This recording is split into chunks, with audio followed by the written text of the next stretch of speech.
Hi, my name is Espen Weie and I work with fraud prevention for our customers. Today, you will learn about the types of fraud that most people are exposed to.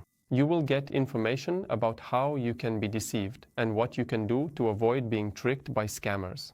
Finally, we will also hear what you need to do if you have been exposed to fraud or an attempted scam. We will focus on 4 common types of fraud today. First, you will hear about fraud through phone calls. Next, you will hear about fraud involving payment cards. After that, we will talk a bit about romance scams, and finally, we will discuss investment fraud. But before we start, we need to take a look at the bigger picture. Fraud is a serious crime and extremely profitable for criminals. They combine digital and physical methods and can use cunning ways to manipulate information, voices, images, and video to trick their victims out of money. We believe that artificial intelligence will increasingly be used to scam people. Many people who fall victim to fraud do not report it afterwards. Many think that being scammed is something to be ashamed of. That means we are only aware of a small part of the bigger picture. Fraud can happen to anyone. That's why it's important not to feel shame or guilt if you become a victim. It's important to talk about fraud and to speak up if it happens to you. It is also important to notify the bank and the police about fraud so that the right people can help prevent and stop it from happening again. We who work at the bank can improve our security systems with the information you provide us. We're going to talk about phone scams. Is it really the police or the bank calling me and asking for my bank ID? Phone scams are a cunning type of fraud where the scammer pretends to be someone you trust or have high confidence in. And this is how phone scams work. The scam begins when you receive a call from an unknown or unfamiliar phone number. The person calling you says that they are from the bank or the police. The caller says that a problem has occurred, your money is at risk, the bank has been hacked, or you need to transfer your money to a so-called safe account. The person calling you asks you to cooperate and that you need to provide your personal identification number, your payment card number, or your bank ID in order to solve this problem. One of the tactics the scammer uses is to create a sense of urgency, stress, and fear by saying that it is urgent, your money is about to be stolen, or something similar. If you give away this information, the scammer can log into your online bank and take money from your account. For this type of scam, we have an important rule. When someone calls you claiming to be from the bank or the police and asks you to cooperate to stop fraud against you, end the call. There is a high probability that you have been called by a scammer. We also have other advice against this type of scam. Are you in doubt? Hang up and call back using the official phone number. Do not call back the number that called you. Look up the phone number for your bank or the police yourself, and this is important to know. No Norwegian banks or the police will call bank customers and ask them to cooperate in order to stop fraud. Fraud is automatically stopped by the bank's systems, and the bank does not need your cooperation to stop fraud. If you have been exposed to this type of fraud or an attempt at such fraud, notify your bank immediately and report the case to the police. Do not wait to report it. Sometimes the bank can recover your money, but it depends on how quickly we are notified that you have been scammed. We will continue with fraud involving payment cards. Who hasn't received an SMS or an email about an unpaid bill or a package that needs to be picked up? Today, card fraud is one of the most widespread types of fraud in the world. And scammers, they send out the following types of SMS and emails. It could be an unpaid invoice, a collection notice or payment demand, an unpaid parking ticket, a forgotten postal package, an important message from your bank, or a customer update, or a tax claim or money owed to you. And this is how payment card fraud takes place. Fraudsters send out millions of SMS messages or emails containing a link or buttons. If you click on the link, you will be directed to a fake website that is a copy of a real site designed to make you enter your name, identification number, bank ID codes, or card number and details. These fake websites are run by the fraudsters, and the information you enter here is used by them to empty your payment card.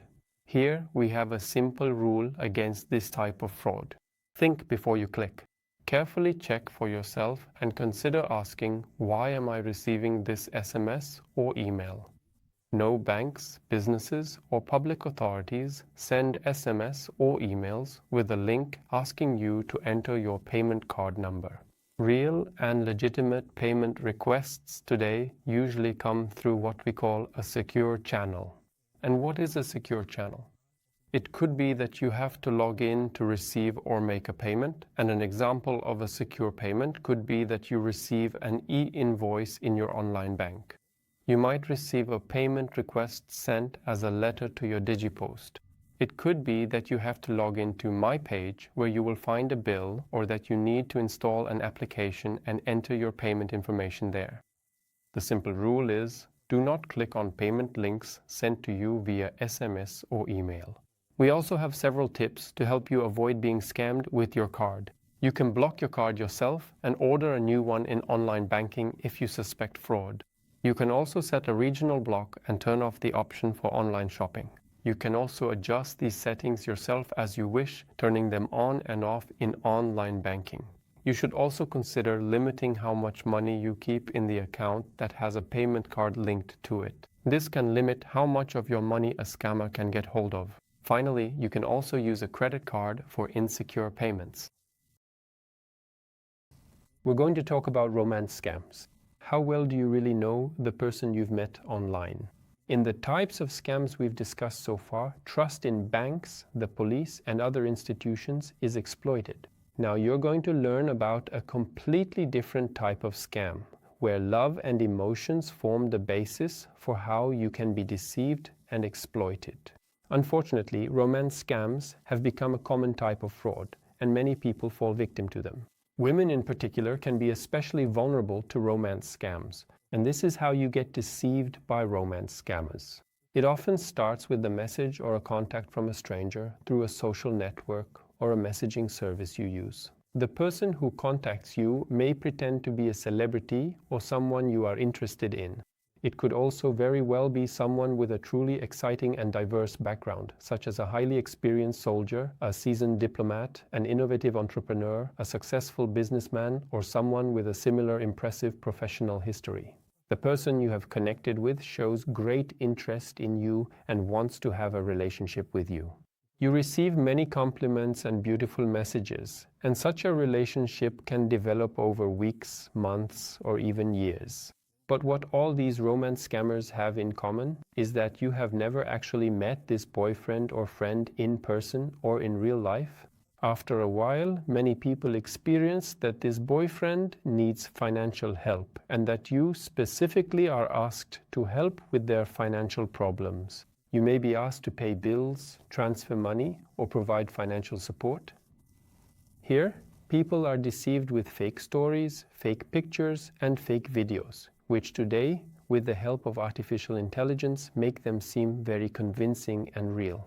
Those who fall victim to romance scams experience that the boyfriend or friend never wants to meet in person and that new obstacles constantly arise that prevent you from meeting in real life. In this way, many people end up financially ruined. We have a simple rule against this type of scam. Don't send money to anyone you only know online, and there are also some practical steps you can take to protect yourself against this type of scam. First of all, think about what you share about yourself on social media. The information you post about yourself can be used by scammers to map out what you like, what you're interested in, and how they can capture your attention as effectively as possible. On many social networks today, there are features to protect your profile so that only verified friends or people you trust can see detailed information about you. Celebrities, stars, and well-known people are very often misused to scam people in romance scams. Do your own online searches about the person who has contacted you and look for information about scams or misuse of names and faces. If you recognize yourself in this situation, here is our advice. Break off contact with the person. If you are in doubt, contact the police, your bank, or a good friend. Tell them about your situation and ask for advice. We're going to talk about investment fraud, guaranteed high returns and low risk, rich overnight. Finally, it's my turn to get rich, or is it? Investment fraud is a common type of scam that affects many people today. Men in particular are vulnerable. Investment fraud is about tricking people into sending money to fake companies that claim to be involved in stock trading, cryptocurrency, or derivatives, and who promise to make you rich with their services. This is how you get tricked by investment scammers. You see a news article or an ad on social media where someone reveals the secret to getting rich quick. Sometimes this person might be a celebrity or someone well known. You click on the ad and leave your contact information. Shortly after, you are contacted by an advisor who seems knowledgeable and friendly. You are told that the offer is time limited and that you need to act now. You are asked to transfer or deposit money. On a fake website, you see your money growing quickly. The numbers here are manipulated to make you believe that this is a real investment. But when you want to withdraw this money, there are constantly new obstacles. And in the end, everything comes to a halt, and the big profit you think you've earned is never possible to get hold of. Meanwhile, all of the money that you have carefully transferred is ultimately taken by the cunning scammers. Some sophisticated investment scams frequently involve tricking the unsuspecting victim into installing malicious software that ultimately allows for complete remote control of your personal computer or mobile device. The scammers do this under the pretense of helping you. It's a red flag if remote control of your PC or mobile is mentioned. Many victims also report being contacted again after the scam by companies promising to recover their money for a fee. That is also a scam. We have a simple rule against these types of scams. Stay away from all offers of easy wealth that involve celebrities that you find on social media or that appear as advertisements. Cut off contact and do not send money to advisors. Contact your bank if you are unsure whether the offer you have received is genuine or not. We can help you assess whether this is real or not. Never allow remote control of your PC or phone. Legitimate companies do not need to control your devices to help you invest. Don't let yourself be pressured by time. Time pressure is a tactic. Genuine investments can withstand your scrutiny.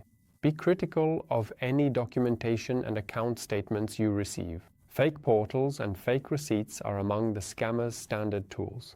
And remember, the use of celebrities in ads is a red flag. Famous people are systematically misused in such cases.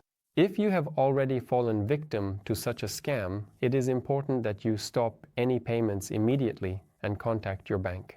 The sooner you report it, the greater the chance of limiting the damage. Also, report it to the police and keep all documentation such as emails, phone numbers, account numbers, and screenshots for further use by the police. Here are my last 3 important pieces of advice. Stop the process if someone is pressuring you to make quick decisions about money, codes, passwords, or bank ID. If you have received a call, call back yourself using official phone numbers that you find on your own. Secondly, never share bank ID codes, passwords, or confirmations with anyone, whether they claim to be from the bank, the police, or for example, a broker. Thirdly, report quickly. You can reach the bank at phone number 915-07300 and the police can be notified at phone number 02800. Early notification gives a better chance to stop transactions and help you further. If you want additional information about fraud, the bank has published a lot of helpful information about this on our website. There you will also find the option to dispute or complain about fraudulent transactions if you have been a victim of fraud. I have now talked to you about fraud in a language you know very well. Trodde du at jeg kan det her språket? I dag det tilgjengelig teknologi som gjør at vi kan endre språk og utseende veldig enkelt. Det vet også svindlere, som også kan bruke slik teknologi. Like enkelt som jeg har snakket til deg på et språk jeg ikke kan også svindlere bruke denne teknologien til å lure deg. Det viktig å huske på. Jeg håper du har hatt nytte av denne gjennomgangen, og håper du har en fortsatt fin dag.